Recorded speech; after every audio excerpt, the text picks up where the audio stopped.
Hello friends, मैं astro vastu consultant Neetu Mohan astro Neetu group में आपका स्वागत करती हूँ। जैसा कि हम सभी जानते हैं, आज से श्राद्ध पितृपक्ष स्टार्ट हो चुके हैं।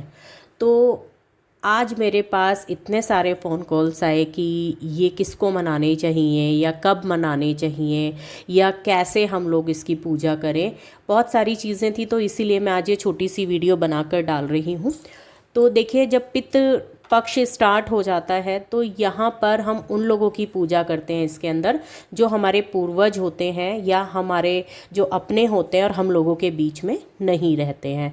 तो उनको याद करने के लिए हमारी जो श्रद्धा होती है, हम उनके लिए जो पूजा पाठ कर सकते हैं, उनको जो हम दान दक्षिणा दे सकते हैं उनके नाम पर, उसको श्राद्ध कहते हैं। आपके जो पूर्वज हैं उनकी जिस तिथि में डेथ हुई थी, उस तिथि के पर ही आप श्राद्ध करें, उस तिथि के अनुसार ही आप उनके श्राद्ध को आगे करें। उससे क्या होता है कि उनकी तिथि पर श्राद्ध होने से वो आपकी सारी चीज़ें जो आप श्रद्धा से उनके लिए कर रहे हैं, उनका भोग उनको चला जाता है, वो ले लेते हैं। और आप में से अगर किसी को तिथि नहीं पता हो तो अमावस्या लास्ट होती है, उस दिन आप उनको याद करके उनका श्राद्ध कर सकते हैं। देखिए, हमारे 3 लोक होते हैं, पृथ्वी लोक, स्वर्ग लोक और भूवलोक। पृथ्वी लोक वो है जहाँ पर सूर्य और चंद्रमा का प्रकाश जाता है, वहाँ तक पृथ्वी लोक होता है।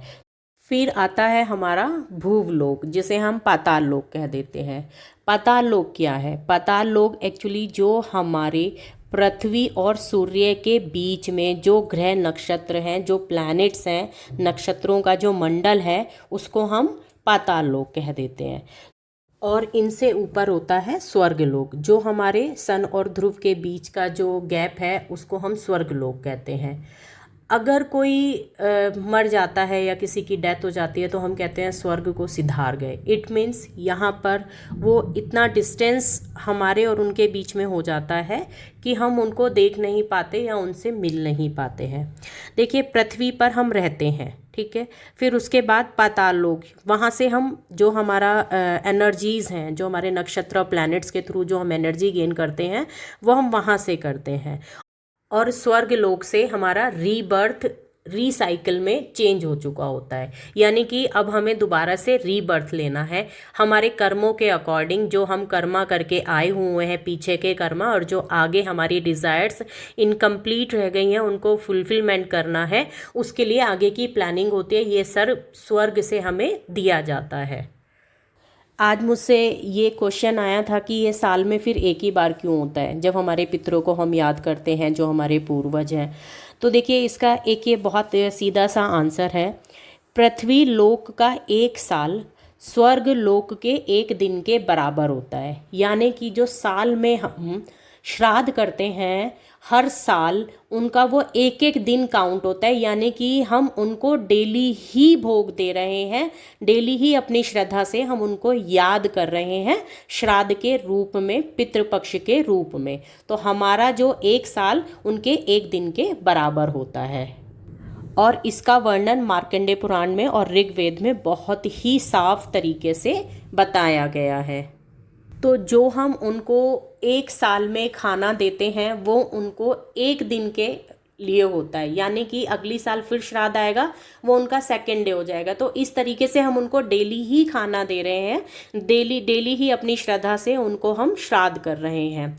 इसमें क्या है, जब भी आप श्राद्ध करते हैं उनकी तिथि पर या अमावस्या पर, तो आप ब्राह्मण को बुलाकर या तो उसको खाना दें या उनका खाना भिजवा दें।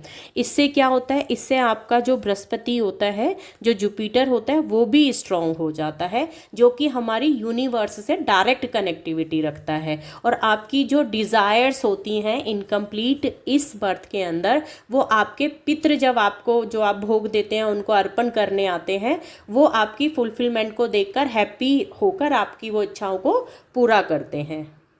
आप अपनी श्रद्धा से उनके लिए जो भोग बनाना चाहते हैं या उनको जो भोग पसंद है, वो सब उनके लिए बना सकते हैं। आपके जो रिचुअल्स चले आ रहे हैं कि हमें अमावस्या पे या उनकी श्राद्ध पर ये खाना बनाना है, आप उनको पूरा करिए।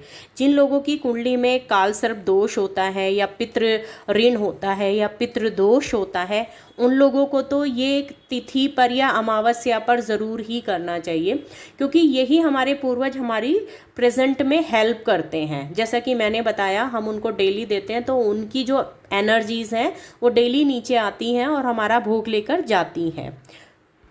और जो पितृदोष होता है या काल सर्प दोष होता है, ये कुंडली का सबसे बड़ा दोष माना जाता है, क्योंकि जिस घर में पितरों की पूजा नहीं होती है वहाँ पर उस कुंडली में काल सर्प दोष या पितृदोष ज़रूर आता है, जिससे कि आपके जो प्रेजेंट के जो काम हैं, जो आपके फ्यूचर की प्लानिंग्स हैं, वो कभी पूरी नहीं होती हैं। रीज़न क्या है? क्योंकि आपके पितृ पूरे ही खुश ही नहीं है, पूरा ही नहीं होने दे रहे हैं, क्योंकि वो हैप्पी नहीं हैं, तो वो आपकी डिज़ायर्स को भी कंप्लीट नहीं होने देते हैं, क्योंकि उनके पास इतनी पावर्स होती हैं कि वो आपको डेली जब नीचे आके आपका भोग अर्पण करते हैं तो आपकी खुशियों को और दुखों को दोनों को ही देखते हैं। इसीलिए यहाँ पर आपको ये पूजा ज़रूर करनी चाहिए।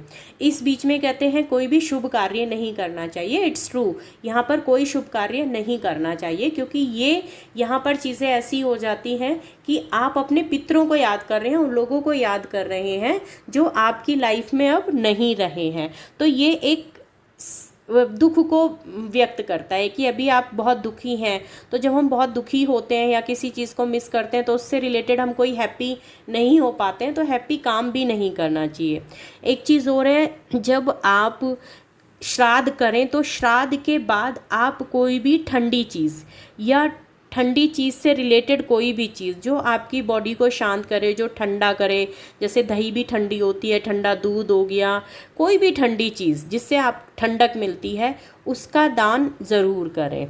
अगर कोई फीमेल का आप श्राद्ध कर रहे हैं तो गाय को चारा ज़रूर खिलाएं, और अगर मेल का आप श्राद्ध कर रहे हैं तो किसी सफ़ेद बालों वाले जो बड़े बुज़ुर्ग होते हैं उनको आप खाना ज़रूर खिलाएं। साथ ही में घर में अगर आप कहते हैं कि ब्राह्मण को या पंडित को नहीं बुला पा रहे हैं तो आप मंदिर में जाकर उनके नाम का भोग, उनके नाम के दान जो आप करना चाहते हैं, उनके नाम के जो आप वस्त्र निकालते हैं, हम काफ़ी सारी चीज़ें उनके लिए करते हैं, वो आप जाके मंदिर में ही देकर आइएगा। और अगर आप किसी लेडी का श्राद्ध कर रहे हैं तो आप लेडी के कपड़े भी ज़रूर दीजिएगा। देखिए, आजकल कह देते हैं कि अगर लड़का नहीं है तो लड़की श्राद्ध कर लेगी। वो ठीक है, हम लोग लड़का लड़की में भेद नहीं करते हैं, लेकिन अगर आपके घर में लड़का है या आपके कोई भी बड़ा जेंट्स है, मेल में कोई भी है, तो आप उनके हाथ से ये श्राद्ध कराएं। क्योंकि पितृ क्या होते हैं, लड़की क्या होती है, दूसरे के घर चली जाती है शादी के बाद, और वहाँ कि शायद वो इन रिचुअल्स को फॉलो ना कर पाए या श्राद्ध नहीं बना पाए, तो इसके लिए उसकी कंटिन्यूटी ख़त्म हो जाती है कि श्राद्ध बीच में रुक गया तो उसका नेगेटिव इफेक्ट आता है। तो बेटर ये है कि अगर आपके घर में कोई भी मेल है वो इसको पूरा करता चला जाए और एवरी ईयर करे, तो यहाँ पर पॉजिटिविटी रहती है कि आपके पितर आपसे नाराज़ भी नहीं हुए हैं, और आपके घर की जो चीज़ें हैं, आपके कल को आगे बच्चे होंगे वो भी उन चीज़ों को देखेंगे तो वो उनको फॉलो करेंगे। तो आपके घर में एटलीस्ट आगे की अगर कोई बच्चा पैदा होता है तो यहाँ पर उनको कोई भी पितृदोष ये सब नहीं आएंगे। और अगर किसी बच्चे की कुंडली में ये आ भी जाता है तो जब आप पितरों को मनाना शुरू करते हैं तो धीरे धीरे उसका इफेक्ट कम हो जाता है, और आपके घर में जो आगे जन्म लेने वाले बच्चे हैं या उनकी कुंडली में ये सब आपको नहीं दिखेंगे। क्यों? क्योंकि आपका पितृपक्ष आपके लिए पॉजिटिव है, जो आपके लिए खुशियाँ ही आपको देगा। देखिए, कई बार ऐसा भी होता है कि हमें तिथि भी पता नहीं होती है और अमावस्या पर भी हमारे पास अर्जेंट वर्क हो जाता है कि हमें कहीं जाना पड़ रहा है, तो अब हम श्राद्ध कैसे करें। तो देखिए, इसके लिए आप ऐसा देखें, अगर आपके अपने परिजनों की जो मृत्यु है वो किसी दुर्घटना में या सुसाइड आदि से हुई है तो उनका श्राद्ध आप चतुर्दशी तिथि को कर सकते हैं। और अगर आपके पिता हैं और आपको उनकी तिथि भी नहीं पता है, अमावस्या पर भी नहीं कर पा रहे हैं, तो आप उनको अष्टमी को कर सकते हैं, और माता का श्राद्ध आप नवमी के दिन कर सकते हैं। तो ये 3 तिथियां ऐसी हैं कि इनमें आप अपने लोगों का श्राद्ध आराम से कर सकते हैं। आपको इससे रिलेटेड कोई और जानकारी लेनी है तो आप मुझे व्हाट्सएप या कॉल कर सकते हैं 9686660073 पर। इसके साथ अब मैं ये वीडियो यहीं समाप्त करती हूँ। जय माता दी।